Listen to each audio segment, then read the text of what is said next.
Hi,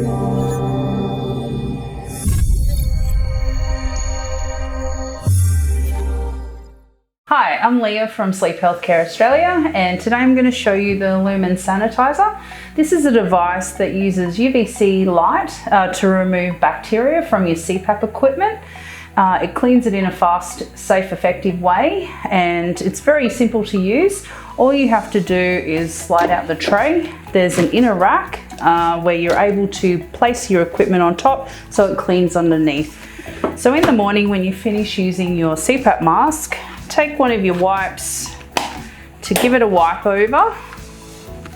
Make sure it's dry and just place it in the tray and press this button to start the cycle.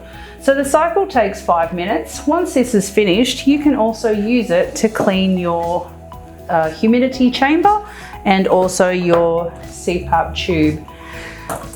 If you'd like more information, please go to our website.